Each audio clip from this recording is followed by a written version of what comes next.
This is Diaspora TV, your number one global network.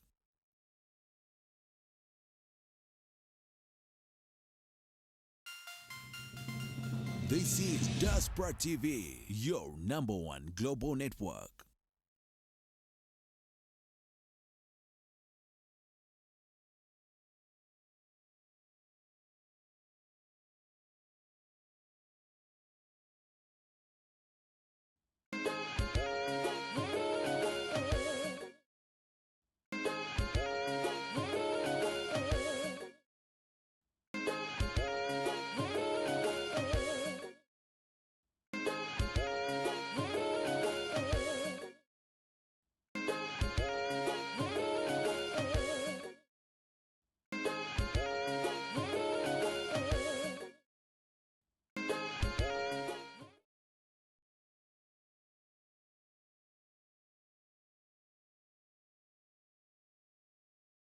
Abagenda okuddako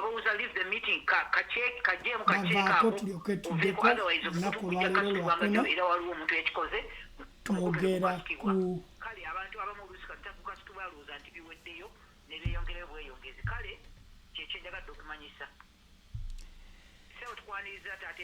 amiina nnyo sister Frida sister mwami Kabuye musumba Kabuye tukwebaza nnyo emisomo gino gy'osomesa mikulu nnyo tulina okusaayo omwoyo okutegeera ebintu we bitandika era olinga ali ku lugendo naffe lwe tuliko olw'okutegeera endagaano enkadde n'endagaano empya.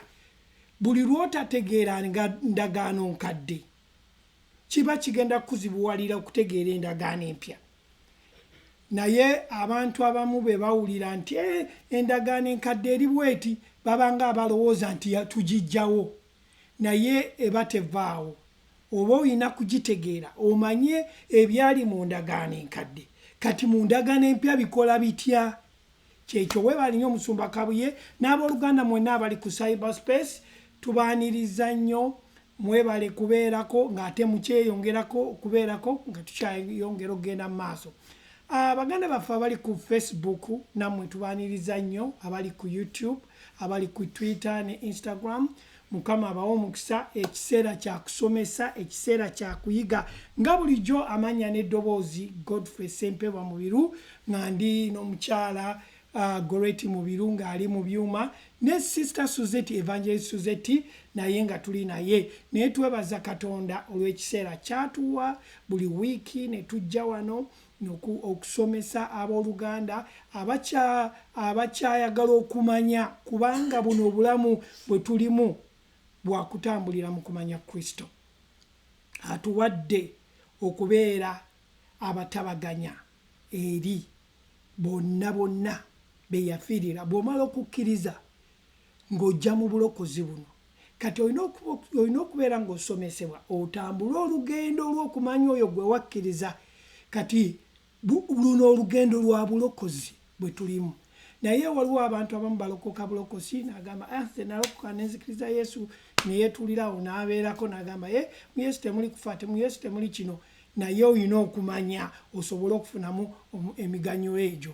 Nga tetunabagenda wala mbadde mbasaba abali ku mukutu guno mufune ekkalaamu zammwe, mufune ebitabo byammwe, mufune we mugenda okuwandiika kubanga tugenda kuleeta ebyawandiikibwa. Olwaleero tugenda kwogera ku osobola okufiirwa obutuukirivu bwo gw'omukkiriza. Osobola okufiirwa obutuukirivu bwo. Oyinza okuba nga obadde olina bw'omanyi naye njagala obeere n'omutima gw'ogenda okuggulawo okuteeka ebbali kye wali oyize osobole okuyiga ate kati. Ogambe nti emyaka 5 banjigiriza nti nsobola okufiirwa obutuukirivu bwange naye tebandaga lwaki mufiirwa. Kaakati katuwulire abasomesa bano kye boogera ku kufiirwa obutuukirivu oba osobola obifiirwa nga tuyita mu byawandiikibwa ng'ebyawandiikibwa byogera gye tuli olw'omulembe guno gwe tulimu. Naye kati nga tetunaagenda wala mbadde mbasaba tugenda kusharinga muyite abooluganda muyite ab'emikwano musubscribinge mulayikinge tusobole okubeera nti enjiri eno etambula buli lwe mulayikinga enjiri eno etambula negenda kati katumale okusharinga enjiri eno egende eri abooluganda abalala amiina twagala tusharinge enjiri eno esobole okugenda eri abooluganda abalala basobole ogiraba gye bali amiina bwe tugisharinga kana kaseera kakuyita baluganda bayite baveeyo bagambe nti ekigambo kigenda kubuulirwa amiina ekigambo kigenda kubuulirwa kubanga omuntu alina okuwulira enjiri okusobola okulokoka olina okuwulira ekigambo kya Katonda n'okkiriza oyo Kristo jo twayogedde nti ebyawandiikibwa bino bye tusoma muntu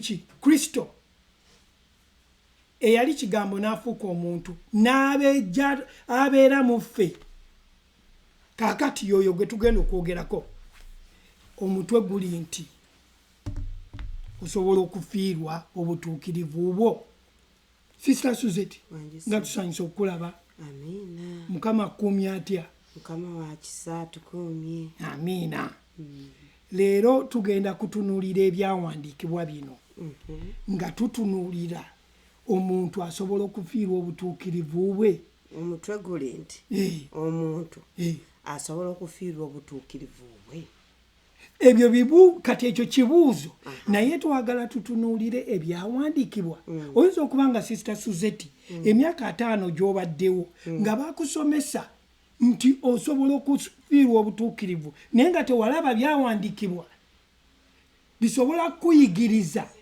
okumanya nti nfiirwa obutuukirivu bwange kaakati tugenda kutunulamu ebyo okuyita mu byawandiikibwa tulabe taata twagala okwebaza olw'akaseera kano buli lwe tujja mu maaso g'okuyiga ekigambo kyo twebaza olw'omwoyo omutukuvu gwe watuwa anaatuluŋŋamyanga buli kye tugenda okukola twebaza oyo Yesu Kristo atudde mu ffe twebaza olw'obutuukirivu bwe watuwa bwe tutambuliramu n'okukkiriza twebaza olw'ebibala ebiri mu ffe era buli kinoomu agenda okuwuliriza olunaku olwaleero aloogenze ku mukutu guno ekisa kigende gy'ali okubikkulirwa n'okutegeera n'amaaso ge ag'omwoyo okulaba ebyo Katonda byayagala alabe twebaza Mukama Katonda olwa buli kinoomu atannaba kutegeera Kristo kano ke kaseera okuwulira enjiri kubanga enjiri ge maanyi agalokola byonna tubisabe nga tuyita mu linnya ly'omwana w'omu Yesu Kristo Mukama waffe by'omu n'agamba nti amiina amiina nnyo kati twagala tweyongereyo mu maaso nti olwaleero tugenda kutunuulira omuntu asobola okufiirwa obutuukirivu bwe kubanga oluusi abantu balowooza nti wadde oli mutuukirivu naye bw'okola ensobi bw'oyonoona ng'ofiirwa obutuukirivu bwo naye ebyawandiikibwa bitugambye butya ddala osobola okufiirwa kubanga bw'oyonoona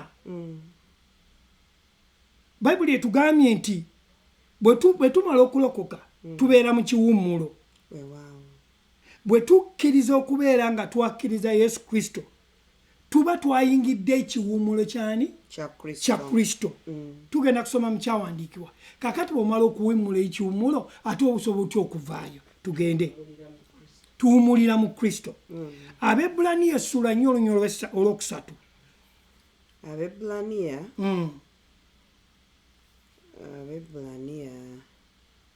essula 4 olunyolo olwokusatu lugamba kubanga ffe abamaze okukkiriza tuyingira mu kiwummulo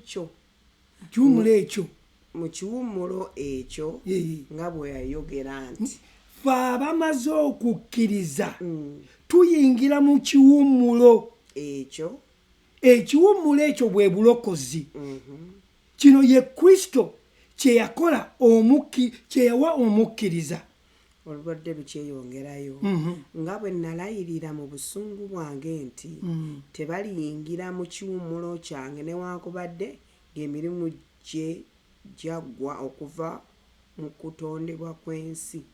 Kitegeeza nti bwe yamala okutonda fe abakkiriza tuyingira mu Kristo kyekiwummulo kyaffe. So buli lw'okkiriza Kristo n'otegeera ki kye yakola ku nsi nti yajja n'akufiiririra n'afa wamu naawe n'ebibi byo n'aziikibwa n'azuukira, olwo ofuna okutegeera n'ofuna ekiwummulo. Omuntu abadde yeesaliza omusango nti wayonoona oli mwonoonyi lukulwe, laba bw'omala okufuna okutegeera okwo ng'ekyo ekibadde kikusaliza omusango kikuvaako ng'ofuuka ow'eddembe. Kati ekiwummulo kino kye tuyingiramu ye Kristo ekyaweebwa omukkiriza nti bw'omala okukkiriza oyingira mu kiwummulo bwe butuukirivu bwe twogerako. Yesu Kristo bwe yawa bwe yawa, owulira ekigambo ekyo, bwe yawa omukkiriza si olw'ebikolwa by'omukkiriza naye olw'ekyo Kristo kye yamala okukola. Amiina. Tugendagenda mu kyekyo lwaki nabagambye nti mujje ne Bayibuli zammwe n'ebitabo muwandiike ebyawandiikibwa bino nti bwe munaddayo mujja kusobola obisoma. Tugende mu Tito essula 3 olunya olwokutaano. Tito essula 3 olunya olwokutaano lugamba n'atulokola si lwa bikolwa bye twakola, si lwa bikolwa bye ebyo twakola mu butuukirivu wabula olw'okusaasira kwe olw'okunaazibwa okw'okuzaalibwa omulundi ogwokubiri n'okufuulibwa abajja omwoyo omutukuvu. Wano muyange mu King James egambibwa ati n'atulokola si lwa bikolwa eby'omu butuukirivu bye twakola ffe wabula olw'okusaasira kwe. Ono abadde aga si lwa bikolwa bye si lwa bikolwa bye twakola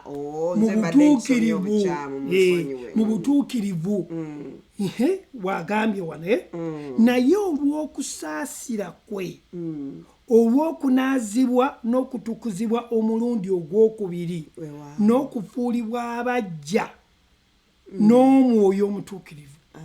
Kati ebikolwa byaffe tebitufuula ki ebyobutuukirivu n'ogamba nti kale tugeze nga kiki kye tukola ekyobutuukirivu, nsabe nnyo essaawa 5 oba nsiibe nnyo kugaba birungi, ebyo bikolwa birungi naye ebyo byali tebisobola tuwa butuukirivu. Ate era omwonoonyi yali tasobola kuwaayo saddaaka ya mwonoonyi okununula omwonoonyi. Amiina. Kubanga eyo saddaaka yali tetuukiridde. Naye olwa Kristo ekyo kye yatuwa olw'okunaaba olw'okuzaalibwa obujja, twazaalibwa bujja. Oyinza okuba mu Kristo oyinza okugamba kuzaalibwa ki? Si kuno kuzaalibwa okuddayo mu lubuto lwaki. Okuzaalibwa omulundi kwe kukkiriza Kristo okufa kwe n'okuziikibwa kwe n'okuzuukira kwe. Si lwa bikolwa bya butuukirivu.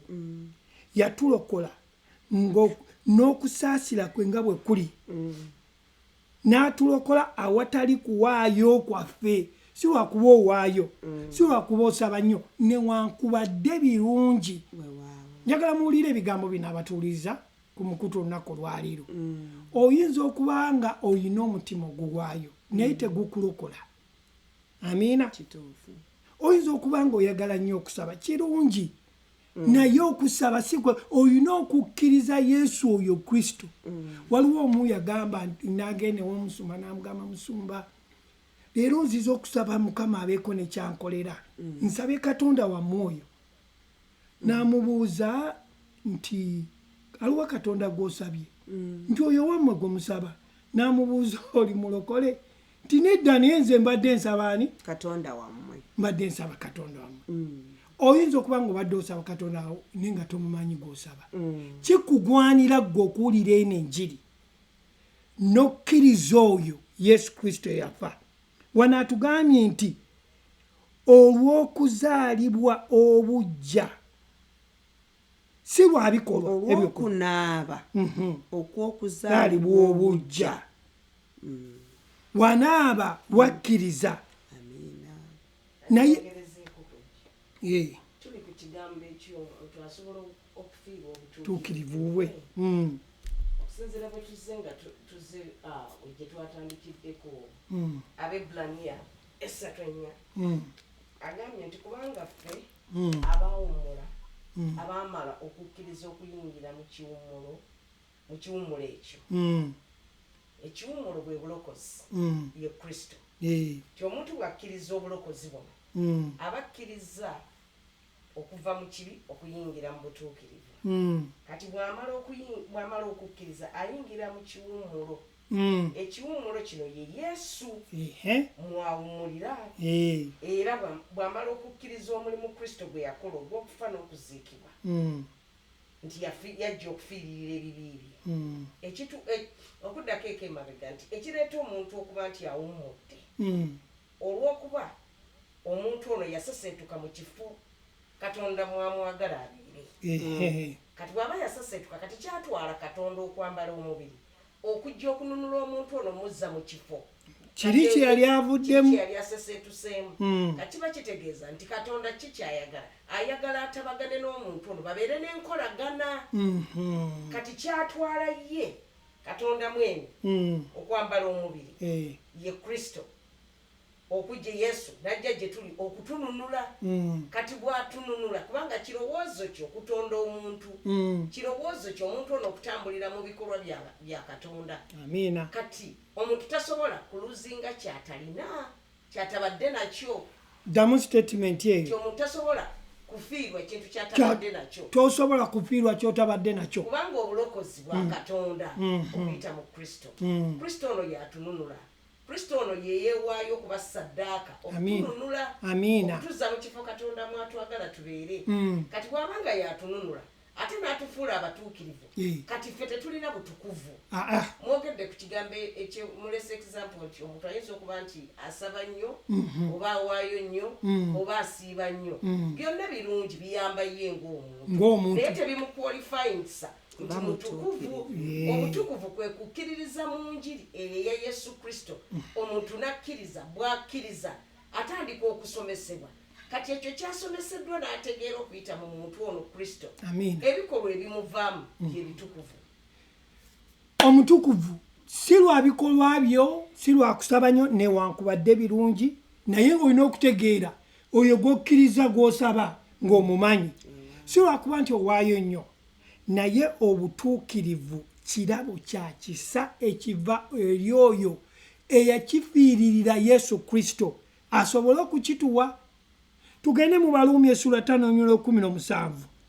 Baluumi 5:17 kubanga obanga olw'okwonoona kw'omu okufa kwafuga ku bw'omu okusinga ennyo abo abaaweebwa ekisa ekisukkirivu otyo n'ekirabo ekyobuwa ekyobutuukirivu balifugira mu bulamu ku bw'oyo omu Yesu Kristo kuba obanga olw'okwonoona kw'omuntu kw'omu okufa kwafuga ku bw'omu okusinga ennyo abo abaaweebwa ekisa ekisukkirivu n'ekirabo ekyobutuukirivu balifuga mu bulamu ku bw'oyo Yesu Kristo omu omutume Pawulo agambye nti bulungi nti obutuukirivu kirabo kyani kya Katonda kye yatuwa era ekirabo kino tekiyinza kukyusibwa kya lubeerera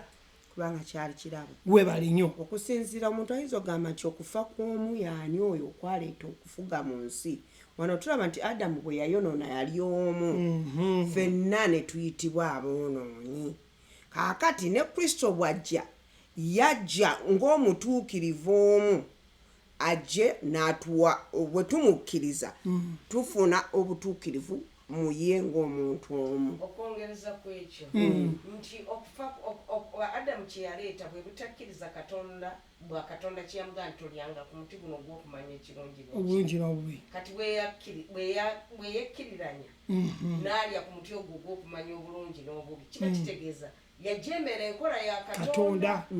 Kati mu kujemera enkola ya Katonda n'abeera ng'akoze ekibi kireese okufa bwe yakkiriza ekibi ekyo kyaleeta okufa kuba kyamugambibwa nti bw'olirya ku muti guno olifa okumanya obulungi n'olifa era kyatuukiriza kubanga ekigambo kya Katonda kyo kyogera kituukiriza ekyo kye kiba kigambye naye mu eyo sisitemu ya Adamu ey'okujeema abantu mwe tutambulira eba system eba state y'omuntu mw'abeera enkola ya Katonda eyo state y'omuntu mw'abeera oyo yeretera omuntu okwonoona okwo ne kumuleetera okufa. Yensonga lwaki Kristo azze okuzza omuntu oli mu kifo kiri ekyokumanya Katonda ekyokumutegeera n'enkolagana okuba nayo kyova olaba nti obutuukirivu tebusobola kuva gy'oli kubanga mu ggwe temuli butukuvu. Obutukuvu buva eri eyakununula yabukuwa kikyabakuwa bakuwadde endowooza etegeera ti bw'otandika okutambulira mu ndowooza eyo buli kikolwa ekiva mu ggwe kiba kitukuvu. Bino ebiva ebweru si bye bitutukuza naye okutegeera okuva munda mu ffe kwe kutuleetera okukola ebikolwa ebirungi. Kyekyo lwaki kati omuntu tasobola kufiirwa butuukirivu bwe kubanga si bubwe baamuwa buwe era oli yabukuuma bwe bubaako ekintu kyonna gwe tolina kyosobola bukolako oli eyabukuwa yabulinako obuvunaanyizibwa yabukuwa lwa kisa kye. Kyekyo lwaki Pawulo agezaako okutunnyonnyola mu bbaluwa zino ze yawandiika tusobole okutegeera obutuukirivu buno butukola ki bwe tuyina. Awandiika nti bino bye tusoma tusobole tubisome tubitegeere. Amiina. Tweyongereko nga tusoma Abaluumi essula 11 olunyolo lwa 29 nabagambye ebyawandiikibwa bingi bigenda kutulaga kiki kye tuli ate ffe tetwogera eri byawandiikibwa. Ebyawandiikibwa bye byogera gye tukola ki gye tuli. Baluumi 11 olunyolo lwa 29 kubanga ebirabo n'okuyitibwa kwa Katonda tebyejjusibwa. Ebirabo n'okuyitibwa kwa Katonda tebikola ki tebyejjusibwa. Kale oba obutuukirivu ekirabo tewali kwenkanya oba kuyinzibwa oba kukyusibwa tekisobola kukyusibwa. Ekirabo nga kyakuweebwa tekisobola kubanga si kikyo ky'oli eyasalawo okukikuwa. Bw'atyo bw'obutyo obutuukirivu kirabo tekiyinza kukyusibwa kya muwendo eri oyo eyakikuwa Yesu Kristo. Ng'obutuukirivu bwaffe bwe buli nga omusaayi gwa Kristo gwe yayiwa gye tuli. Omusaayi gwa Kristo gwa muwendo gwayiika newankubadde emirundi egisinga tetutegeera musaayi guno gwayiika tubeera tukola ki tetugumanyi muwendo ngeri gye gwayiikamu. Gwayiika ku lwaffe tusobole okuggibwako ki ebibi. Kyekyo lwaki kino ekyatuweebwa kya lubeerera. Buli kintu kyonna ky'ofuna mu Kristo ekyayiika okuva mu musaayi gwa Kristo kya muwendo ate kya lubeerera. Okwongereza ku ekyo nti obutuukirivu buno bwe tulina omutume Pawulo abadde abunnyonnyodde bulungi nnyo kubanga ekirabo eky'okuyita kwa Katonda tekyejjusibwa. So ekirabo kino bwe butuukirivu bwe yatuwa kwe kuba nti tuyimirira wamu naye ne tukkiriziganya wamu naye. Kyekirabo ekyo ekiyitibwa obutuukirivu nti omuntu akkiriziganya wamu ne Katonda. Ekyo kyekimufuula okuba nti mutuukirivu kubanga akkiriza wamu naye. Kati kubanga okkiririza wamu ne Katonda kiba kitegeeza ekirabo kino ekyakuweebwa eky'obutuukirivu tekisobola kuviibwako. Lwaki? Kubanga ekirabo kino kya muwendo kyava mu musaayi ogwayiika ogwa Yesu Kristo. Omusaayi ogwo gwa lubeerera era omusaayi ogwo gwe mulimu gwe yakola ogw'okutununula. Amiina. Ogw'okutununula okutuggya mu kibi ng'ayiwa omusaayi gwe. Kati ekyava mu kuyiwa omusaayi guno ekyava mu kununula omuntu ono bwe butuukirivu kyava aweebwa ekirabo eky'obutuukirivu nti asobola okuyimirira wamu ne Katonda ne babeera nga bassa kimu ne Katonda ne babeera nga bakola kimu ne Katonda kyensonga lwaki bwakola ekikolwa kiba kya butuukirivu kubanga akkiriza wamu ne Katonda. Era obutuukirivu kye kimu ku bintu ebyava mu ebyo Katonda byatuwa bye twafuna okuva mu mulimu gwa Kristo ogwaggwa. Omulimu gwe twogerako ogw'obulokozi kati mulimu gwaggwa tegugenda eri abo abatannakkiriza gukyagenda maaso balina okukkiriza batandike okutambula olugendo naye eri abakkiriza omulimu gwakola ki gwaggwa. Mukuyita mu kusomesebwa omukkiriza yeezuula n'atandika okutambulira mu mulimu ogwaggwa. Weebale nnyo. Omulimu gwamala dde okuggwa ogw'okununula. Yes. Tolina kyoyinza kukola ku mulimu ogwo. Gwongerako bagutoolako gw'ogwaggwa. Kyolina okuyiga omulimu guno ogwaggwa gwakuwaaki gwakukolera ki. Kati bw'omala okumanya ebintu ebyo otandika okutambulira mu ekyo ekyakuweebwa. Amiina. Tugenda mu Bakolisi ekisooka essuula emu olwasatu. Bakolisi essuula emu. Bakolisi ekisooka. Kitabo ky'Abakolisi ekisooka essuula emu olwasatu lugamba naye ku bw'oyo mwe muli Kristo Yesu eyafuuka amagezi gye tuli okuva eri Katonda era n'obutuukirivu n'okutukuzibwa n'okununulibwa. Agambye mu lwasatu naye ku bw'oyo mwe muli mwani mu Kristo Yesu mwe baani bayogerako abakkiriza bali mu Kristo Yesu eyafuuka amagezi gye tuli okuva eri Katonda era n'obutuukirivu n'okutukuzibwa n'okununulibwa. Muwulire ebigambo ebyo ebisatu: obutuukirivu n'okutuukirizibwa n'okutukuzibwa n'okununulibwa. Kitegeeza bw'oba ng'osomye ebyawandiikibwa ebyo bitegeera wafuna obutuukirivu watukuzibwa ate era wanunulibwa. Bw'obiraba biri mu past tense oba ekyo wakyogera atya mu Luzungu byabaawo byaggwa tebigenda kubaawo. Tosobola kuddayo nti ng'ate wamala odde okununulibwa n'ogamba nti ate kati njagala kukola ki kanoonye bannunule. Watukuzibwa kakati ate njagala nenye ntukule asobola okuddamu essala zange. Ate kino okukkaatiriza ku kyogambye mu Bakolisi ekisooka essula esooka olunyiri lwasatu naye ku bw'oyo mwe muli mu Kristo Yesu eyafuuka amagezi. Ekitegeeza buli lw'otegeera Yesu Kristo n'omumanya n'afuuka mukwano gwo n'aba mulokozi wo akuwa amagezi. Ne bw'oba nga tewasoma bino bitabo bya secular things to have a career Mukama akuwa amagezi kubanga yeye magezi akulungamya obulamu buno bw'olina okutambuliramu.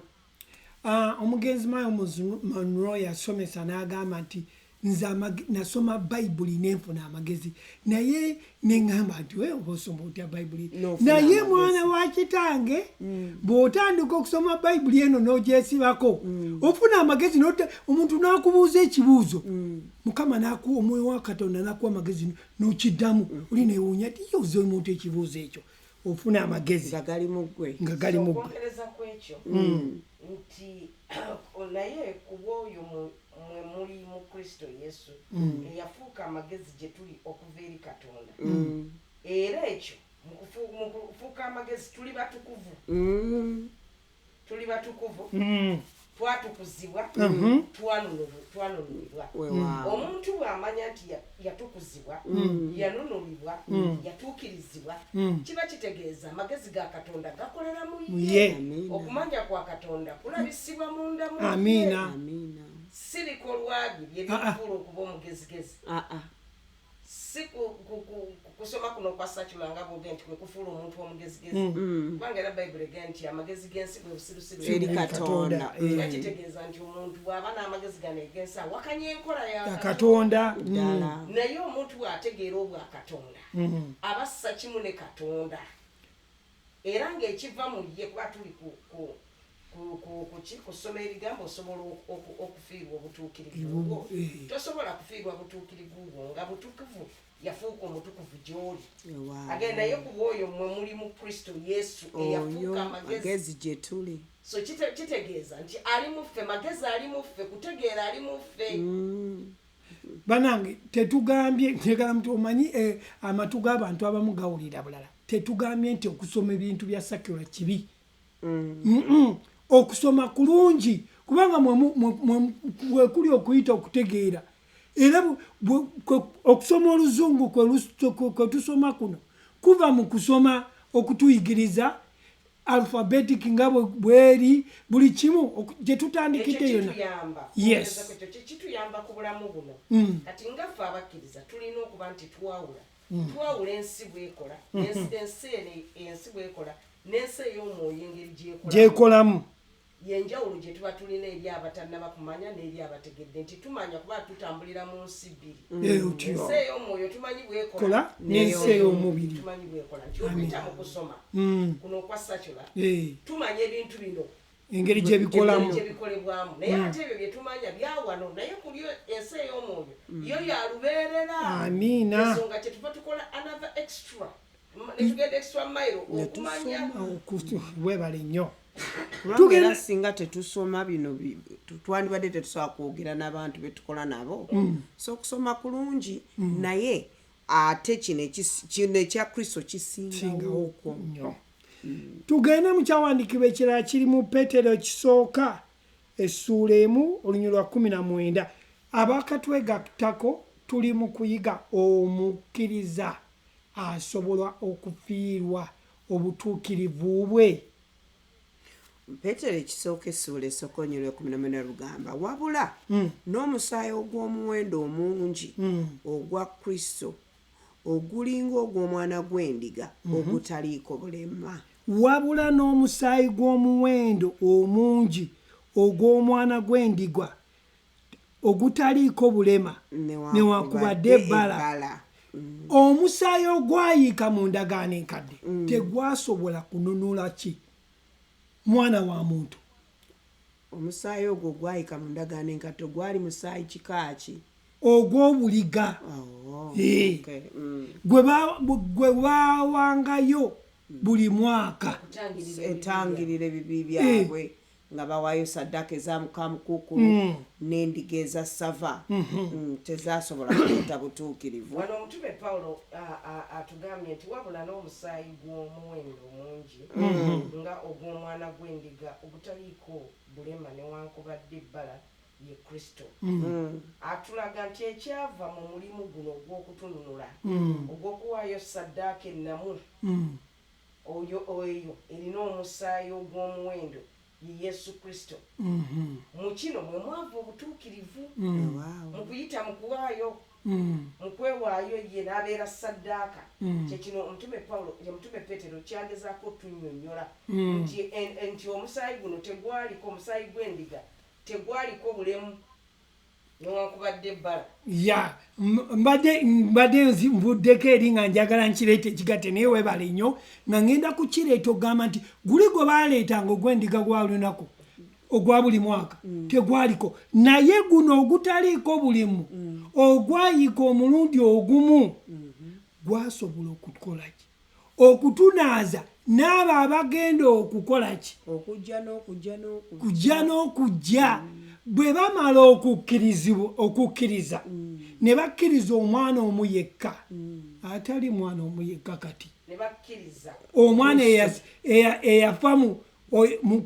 eyasooka okuva mu bafu n'azuukira. Omanyi luno Oluganda luzibu nnyo. Eyasooka okufa kati abaddako ffenna abaddako tukkiririza mu mulimu Kristo gwe yakola ogw'okutununula okutujja mu kibi nga mu ndagaano enkadde baawangayo endiga okubanga zikola kizitangira ebibi byabwe.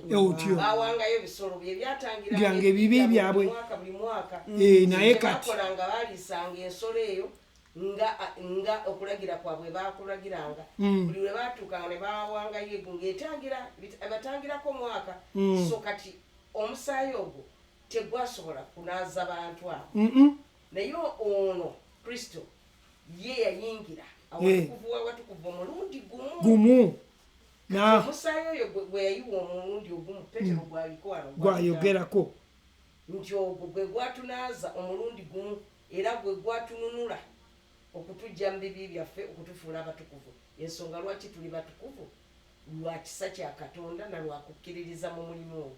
Kati obutukuvu bwaffe buva mu mulimu ogwo gwa ssaddaaka omununuzi gwe yawaayo omusaayi gwe yayiwa ogw'omuwendo.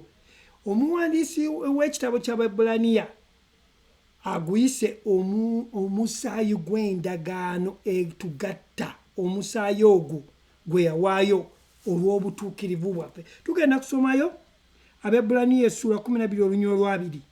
Abaebbulaniya 12 lugamba naye Katonda ow'emirembe eyakomyawo okuva mu bafu omusumba w'endiga omukulu olw'omusaayi gw'endagaano ey'olubeerera ye Mukama waffe Yesu.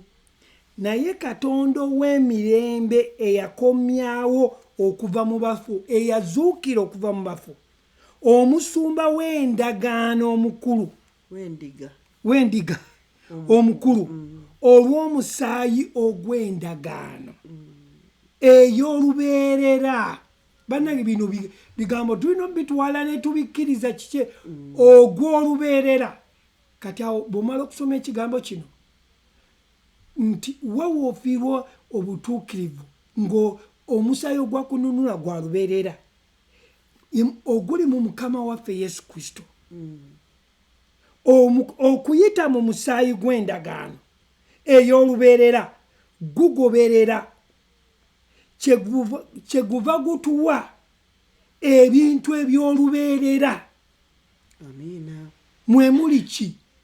Mwe muli obutuukirivu, mwe muli okununulibwa,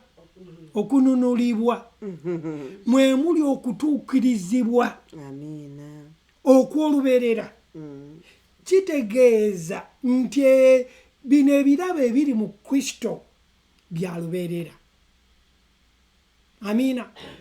Gw'omukkiriza bw'omala okukkiriza bino obifuna, naye olw'okuba tosomye byawandiikibwa kubifuna mu kitangala kya Kristo, gwe oba olowooza nti leero nnyonoonye obutuukirivu bukoze ki? Kubanga oba olowooza nti obutuukirivu bwe bwe bukukwalifayinsa oba bwe bukukkizisa mu maaso ga Katonda. Amiina. Naye Sister Suzette yakyogeddeko nti obutuukirivu bwaffe anzina njereere nga Isaaya bw'agambye buli kye tukola tekisobola kusanyusa Katonda. Ngera bulijjo bwentera okubajjukiza nti tuli kirowoozo kya Katonda ye yatutonda okutambulira mu mirimu gino Kristo gye yalabisibwa. Kati bwe tuba tuli kirowoozo kye kitegeeza tulina kuyita mu ye okusobola okuba nti buli kikolwa kye tukolwa kiba kitukuvu. Tugambye nti okuwaayo si kubi n'okusaba n'okusiiba si kubi, naye ate si bye bikukozesa, si bye bikuweesa obutuukirivu, wabula olw'omusaayi gwe yayiwa ogw'okununula okujja mu kibi, okuzza mu kifo ekiriwo osobola okutabaganira ne Katonda. Kyavudde agamba wano mu Baebbulaniya we tuva okusoma 13:2 nga nti naye Katonda ow'emirembe Katonda ow'emirembe yakomyawo okuva mu bafu omusumba w'endiga omukulu olw'omusaayi ey'olubeerera ye Mukama waffe Yesu Kristo.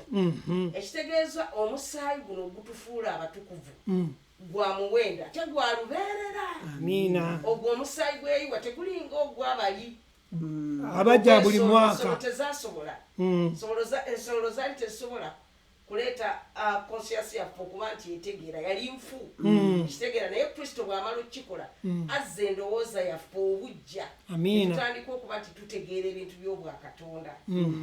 Bali bakolanga bukozi kikolwa, naye ekikolwa ekyo kye baakolanga tekyasobolanga kukola ki? Kubafuula batuukirivu. Naye okukkiririza mwono eyafa n'aziikibwa n'ayiwa omusaayi ogw'omuwendo okyo kyekituweebwa kyekituweesa obutuukirivu ffe abakkiriza n'eri abagenda okukkiriza oluggi luggule kubanga omulimu yagukola weeguli gwaggwa. Jo twabadde tuyigiriza ku kigambo ekyokutegeera endagaano empya n'endagaano enkadde nti bw'omala okutegeera nti luli mu ndagaano enkadde waliwo omusaayi ogwayiika kati tuzze mu ndagaano empya yayiwa omusaayi omulundi gumu ffe tusobole okutuukirira Yesu Kristo azze okutulaga obwakatonda ne Katonda kiki kyali era kye yali mu ndagaano enkadde. Weewaawo mu ndagaano enkadde kyali kisiikirize kyova alaba tebaawangayo nte baaleetanga endiga eya savaati nga yalinga nnume ekitegeeza kyali kisiikirize nga pointa eraga Kristo kino kyagenda otufiirira aweeyo endagaano aweeyo ransom omulundi gumu tusobole okuba nga ffe tununulibwa. Amiina oluganda lwakubula dda nawe aweeyo saddaaka omulundi gumu. Genda mu Bebbulaniya essuula 9 olunyiri lw'12 paka ku lw'15. So si lwa musaayi gwa mbuzi n'ennyana naye lwa musaayi gwe ye nayingirira ddala omulundi gumu mu watukuvu bwe yamala okufuna okununula okutaggwaawo. Kuba oba ng'omusaayi gw'embuzi n'ente ennume n'evvu ly'ente enduusi ebimansirwa kw'abo abalina ebibi bitukuza okunaaza omubiri, omusaayi gwa Kristo eyawaayo yekka olw'omwoyo ataggwaawo eri Katonda nga taliiko bulema tegulisinga nnyo okunaaza omwoyo gwammwe okuva mu bikolwa ebifu okuweereza Katonda omulamu. Amiina. Ongambe kopekola meka? Kuwe 15. Kuwe 15 lugamba n'olwekyo Kristo ye kyeyava abeera omubaka w'endagaano empya okufa bwe kwabeerawo olw'okununula mu byonoono eby'omu endagaano ey'olubereberye abaayitibwa balyoke baweebwe okusuubiza okw'obusika obutaggwaawo. Bw'otunuulira n'omunyiriri we tutandikidde olw'12 agamba nti olw'omusaayi gw'embuzi n'ennyana naye olw'omusaayi gwe ye yayingira omulundi gumu si buli mwaka tekyali muli mwaka mu kifo ekitukuvu n'atununulira ne tusobole okubeera nti tufuna obutukuvu buno obutakola kyobutaggwaawo olw'omusaayi gwe obwayiika omulundi ogumu. Yesu yatufunira okununulibwa okw'olubeerera nti kati lubeerera oli mutukuvu si lwa bikolwa bwe emirundi egisinga twesaliza omusango kye bayita sin conscious gwe n'obeerawo n'ogamba Sister Great namuyisiza bubi kati kirabika ndowooza obutukuvu bunvuddeko si lwa bikolwa byo eby'obutuukirivu n'olema okulya emmere nogakansiba ennaku 4 nnungi okusiba kuba aziyamba ggwe naye tekikuweesa butuukirivu. Okwongereza okwo nti ekibi ekisinga obunene kyekibi eky'obutakkiriza Katonda kufugiramu ggwe kyekibi ekisinga obunene. Kati kino kye bayitamu obuduumizi by'ebikolwa bye tukola kubanga abasinga bagamba nti batera nnyo okukozesa ekyandi kuba kino mu Barumi titweyongera okukola ekibi ekisa kyeyongere naye bw'otasoma yonna gwe noveeri n'okwotingako bukwotinzaako oba tomutegedde ki kye yali ategeeza kubanga bwe yali awandiika ebbaluwa eno yali gira agiwandiikira Abaruumi abamaze okutegeera ng'abannyonnyola obwa Katonda buno obulokozi buno bwe baafuna nti bwe tumala okutegeera tetweyongera ate bweyongezi kukola kuwonoona nti ekisa kyoyongere newankubadde twalokoka lwa kisa kati olwo kiba kitegeeza bwe toba tonneetegeera ki kyoli naye bw'omala okwetegeera kikyoli Sigala ng'okola ekyo. naye olw'okuba tonnaba kubikkulirwa kikyoli mu Kristo ate ng'era toyigirizibwa ngeri muntu ono gwe wakkiriza mbala yeeri ki gy'oli kati osigala okola ebikolwa byebimu naye gye tugenda nga tweyongera okuyiga tugenda twetegeera era ebikolwa ebyo ebikyatutawanya bigenda bifa lwaki kubanga Kristo eyatufuula abatukuvu eyatununula eyatutukuza ali mu ffe kati kitwala gwe omukkiriza okwewaayo okuba nti endowooza yeesomesebwa naye ekyo tekikuggyako bulokozi bwe kubanga wavumye Sister Suzette kyewakoze si kibi era tebakuwa kyewakoze si kirungi kyewakoze si kirungi okuvuma Sister Suzette kyewakoze si kirungi era nawe mu kukikola wategedde si kirungi kati ensonga lwaki era teryakuwadde license kuvuma sister era teryakuwadde license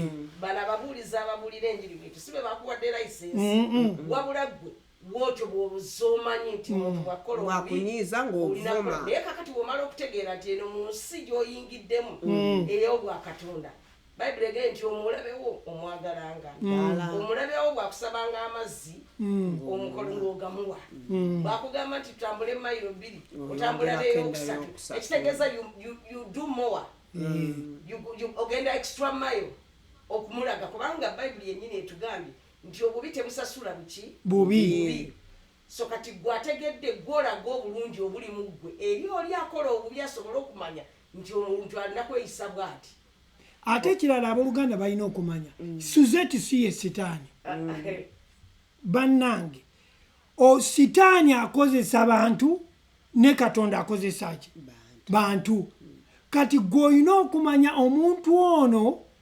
bw'abanga akuvumye kitegeeza akkiriza bw'abanga mulokole akkiriza omulabe okumukozesa okumunyigiriza essaawa eyo kubanga tannategeera kiki kyali sitaani gwe nvaako akozesezza ngera bwakozesa oli atalinakkiriza yamukozesa essaawa yonna ekiziiza mu ye naye neyamala okukkirizibwa anyigirizibwa olw'okuba tamanyi tanneetegeera kiki kyali Pawulo kyava agamba nti tununule tukyuse endowooza yaffe obujja kya Katonda tukyeyongerayo wano tutunuulira Abebbulaniya essula 9 olunyolo 15 twagala okutunuulira tulutegeere bulungi agambye mu lunyiri olwo era ye kyeyava abeera omubaka ow'endagaano empya okufa bwe kwabeerawo olw'okununula mu byonoono by'omu endagaano ey'olubereberye abaayitibwa balyoke baweebwe okusuubizibwa kw'obusika obutaggwaawo kati ekitegeeza twaweebwa obusika obukola ki obutaggwaawo Yesu ye mutabaganya abaayitibwa balyoke baweebwe obusika obutaggwaawo agambye era ye kyava abeera omubaka ow'endagaano empya okufa bwe kwabeerawo olw'okununula mu byonoono by'omu okufa kuli okwaliwo okw'obutakkiriza kubanga ekibi kyekyaleeta okufa kati obutakkiriza obwo bwe bwafuuka ekibi ne kireeta okufa era kati ono kyabaava abeera omubaka w'endagaano empya eyo endagaano ey'olubeerera abaayitibwa balyoke baweebwe okusuubizibwa kw'obusika obutaggwaawo saabaayitibwa be babakkiriza abo bamala okukkiriza enjiri ya Mukama waffe ne bafuuka ne bazaalibwa omulundi ogwokubiri ne bafuuka abakkiriza abo be babeera n'obusika obutaggwaawo bwe buno obutuukirivu bwe tulina obutukuvu bwe tulina yamala dde okututabaganya yamala dde okutabaganya ensi ne Katonda amiina kati ensi erina kukkiriza omulimu gwe yakola ebeere ng'etabaganye naye kati eri abakkiriza bwe tukkiriza mu mulimu guno ogw'okututabaganya ogw'okutuuza mu kifo Katonda kyayagala tubeeremu tubeere nga tulina enkolagana naye tuba batukuvu bwaffe si bwaki tebuggwaawo bwa lubeerera. Amiina. Kati ekitegeeza omusaayi gwatuleetera okuba abanunuzi ab'omunda, gwatuleetera okufuna obusika obutakola ki obutaggwaawo. Bwe butuukirivu bwaffe kyekirabo eky'olubeerera kye tulina mu Kristo, mu mulimu gwa Kristo ogwaggwedda. Ffe kati tutambulira mu ekyo ekyakola ki eky'olubeerera. Bwe butuukirivu bwe twogerako mu kaseera kano nti omukkiriza tasobola kufiirwa butuukirivu olw'okuba si ye yabwewa, tebwava mu bikolwa bwe. Obutuukirivu bwa Kristo, okununula ye yamununula, omutuukiriza ye yamutuukiriza. Okitegeera? Era yasigala ng'amutuukiriza. Yasigala ng'amutuukiriza. Era akola okuyita mu ye. Sekitegeeza omulimu ogw'okumununula gwaggwa. Naye omulimu ogw'okutambulira. Omulimu ogw'okugenda mu maaso ogw'okutambulira mu mulimu guno omukkiriza kati gwakola. Naye guli ogw'okumununula omufuula omutukuvu gwaggwa. Kati omutukuvu atambulira mu mulimu guno ogwaggwa. Ng'agenda yeezuula ng'amanya ekifo ky'alimu ng'amanya nanunulibwa natuukirizibwa. Nina ekisa kya Katonda, nina omukisa gwa Katonda okugwa okumutegeera. Tugenda ne tugamba omukisa, nina emikisa. Emikisa Mukama gy'atuwa gya kukola ki? Gya kumutegeera. Omukisa gw'atuwa gwa kumutegeera.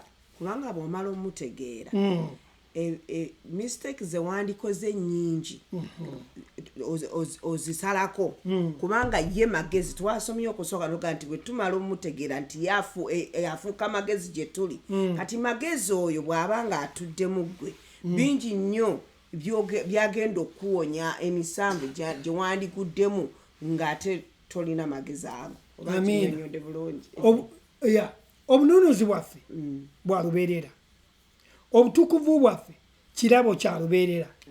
Ekisa saddaaka eyanunula Kristo. Amiina.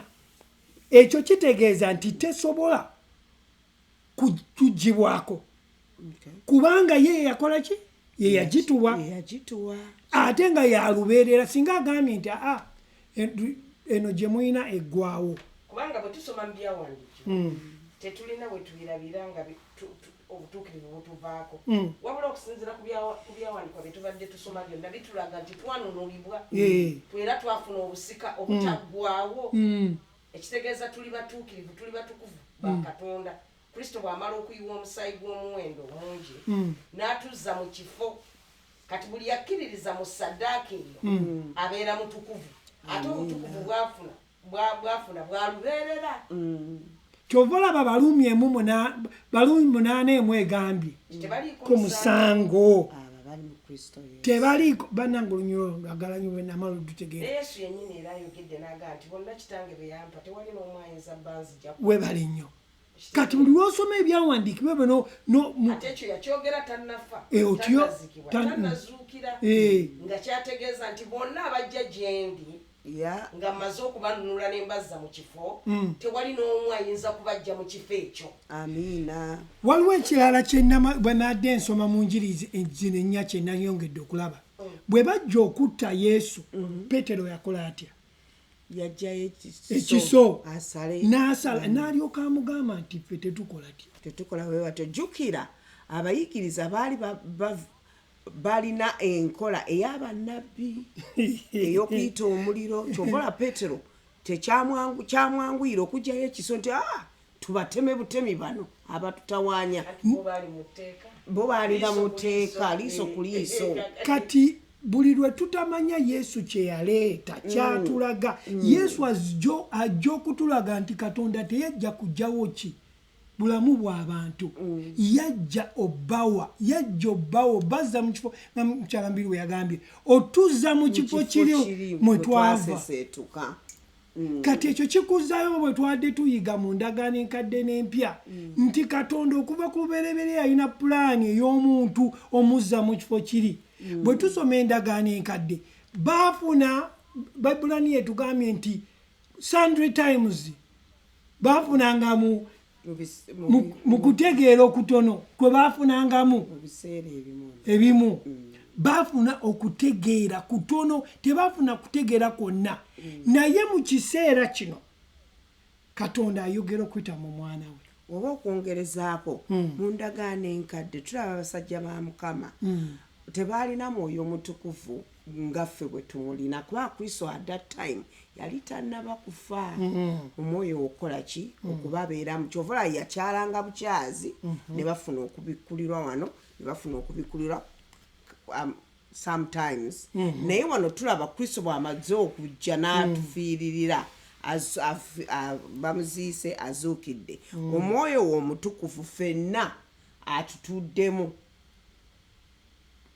kati omulina mukyala mulina n'abaana batuliza bamulina nga wakkiriza Kristo n'ozaalibwa omulundi ogwokubiri kyova olaba olina omwoyo wa Katonda yajja mu buntu oyitibwa na mwana yajja mu buntu kati wano azuukira mu mwoyo kyava agamba sigenda kubeera mu mayumba gatazimbiddwamu na mikono gy'abaana b'abantu wabula anaatuulanga mu mitima gyaffe atuulamu atya omwoyo omutukuvu atuulamu gwe atuulamu nze bw'oba nga wamukkiriza atuwuliriza olina okuwulira enjiri eno gy'owulira kati kiri eri ggwe okusalawo n'okkiriza bino ebigambo byetwogera Kristo mulamu bw'omuwulira n'okkiriza nti yafa n'aziikibwa n'azuukira mu mutima gwo ng'olokose enjiri ejja gy'oli n'ogifuna mu mazima gaayo enjiri n'ogiwulira enjiri yakufuula omuntu omuggya omuntu oyo omuggya ayitibwa atya mutuukirivu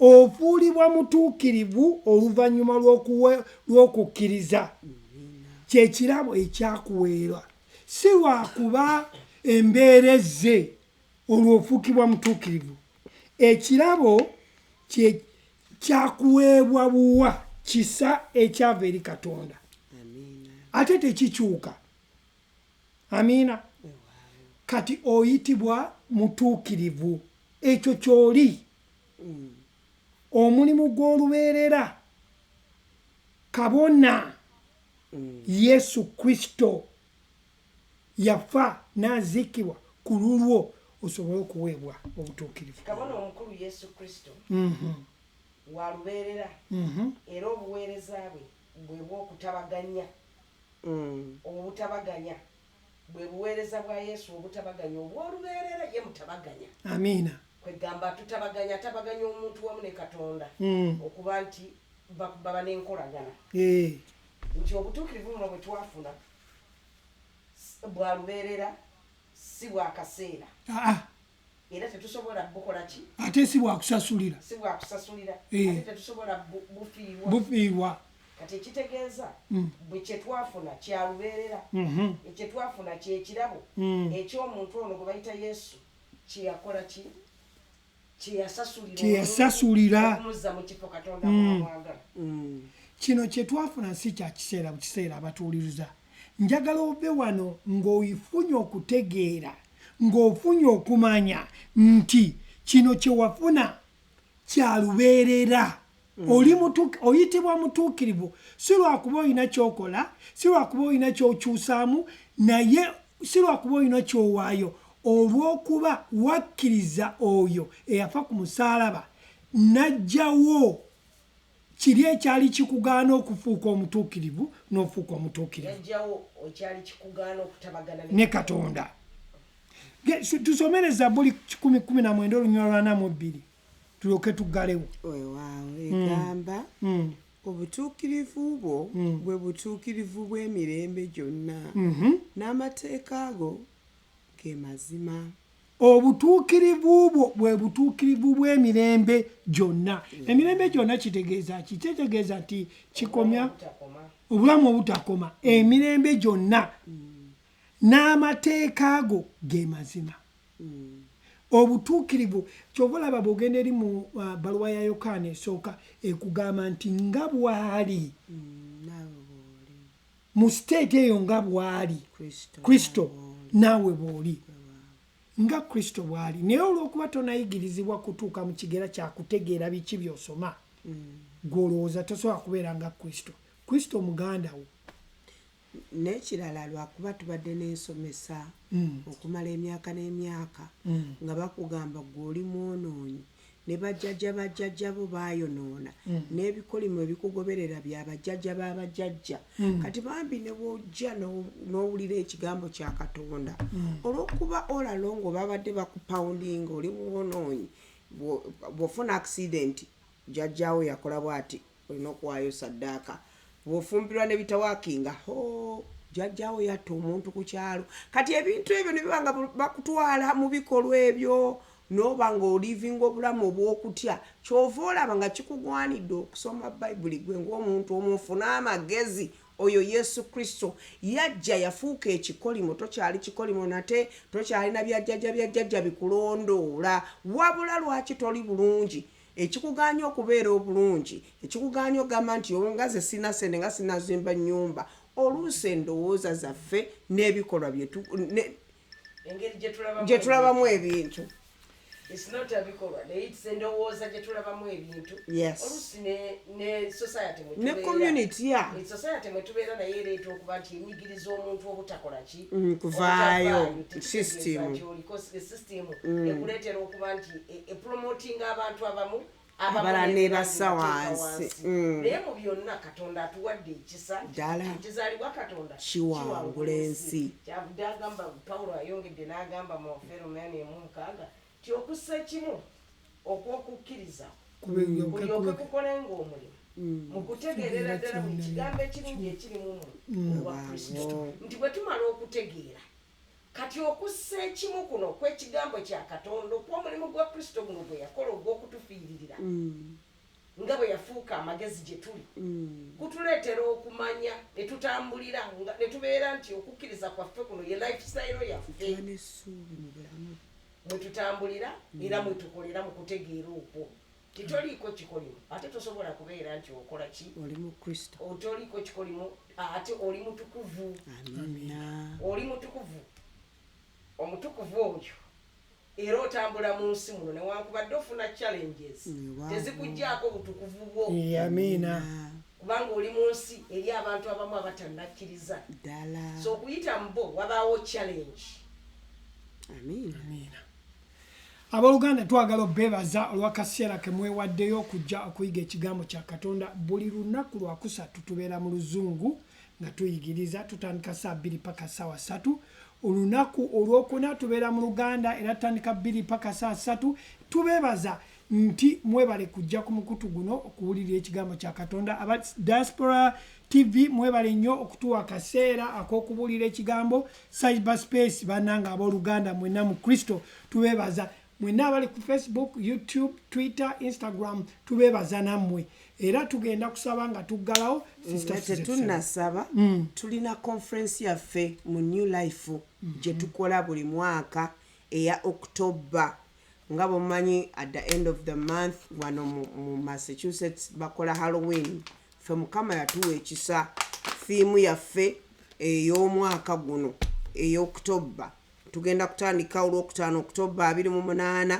okuva ku saa 12 ez'olweggulo paka ku saa 3 n'okusaba n'okulira ekigambo nga Musumba Kabuye n'omukyala batutwala ku lw'omukaaga October 29 okuva ku saa 8 paka saawa emu kitundu tugenda kuba nga twogera ku bigambo bya Love Matters wabivaamu okyagala okufunamu okuddizibwamu amaanyi twogere ne ku finances ebyensimbi bimataringa ne mind zimataringa yate ku Sunday kijja kuvanga kitokote si kisaanikire kitya October 3 tujja kuba ne service yaffe y'okumakya awo mutuntu tuli ekyemisana then tufuneyo 1 hour ya Freedom Night of Worship then oluvannyuma tulyoke tufune bakakengesa mukama bawadde amagezi bakakensa mukama bawadde amagezi okutugenda nga batulya omyoyo nga batutegeeza ki bye tulina okukola tosubwa munnange bigenda kubeera mu New Life 80 Maple Street Stoneham jangu omwezi guno owulire Mukama kyakola mu bulamu bw'abaana b'abantu. Amiina. Kale katusabe. Taata tukwebaza olw'ekisa kyo. Tukwebaza olw'amagezi gwe magezi eyajja mu bulamu bwaffe. Tulaba nti amagezi agatambulira mu ffe kubanga lwa kisa kyo nti watulaba nga tusesetuse n'ojja n'otukomyawo eri Katonda. Kwe kusaba kwaffe nti buli kinoma tannakutegeera Mukama Kitange abatuwuliriza abatulaba leka bafune okutegeera n'okumanya bakukkirize gwe Kristo ayi Taata. Ate naffe abaakukkiriza kwe kusaba kwaffe nti tweyongere okumanya nga tukula mu kigambo kyo nga mu kigeera ekyokutegeera ki ekyakuleeta mu maaso mu nsi muno Mukama Kitange. Taata tukwebaza nti eri bannaffe ababadde balina obukosefukosefu abalina ssenyiga abalina covid migraine headache n'endwadde ez'enjawulo Mukama Kitange tulagira okuwonyezebwa eri obulamu bwabwe mu linnya erya Yesu. Taata tukwebaza n'abo abanoonya emirimu kwe kusaba kwaffe nti oba nagenda ku interview gye batadde application leka babeere granted mu linnya erya Yesu. Tukwebaza Taata omutukuvu nti tuli mu mwezi guno ogwa falling enkuba etonya abantu abamu tebalina amamotoka abamu batambula nga batidde obukuumi bwonna ekisa kyo Mukama Kitange bubeere ku bantu bo mu linnya erya Yesu. Tugoba omwoyo w'okutya ejjira abaana b'abantu ng'agamba nti maama nze olwero lunkeeredde gwe mwoyo wa kutya. Bayibuli ega tetwabibwa mwoyo wa kutya wabula the power and love and sound mind. Taata tukwebaza kubanga okituukiriza mu linnya lyo tusabye. Amiina, amiina, amiina. And remember, Jesus Christ is still in full control. Amiina. Stay blessed. Enjoy your weekend. This is Diaspora TV, your #1 global network.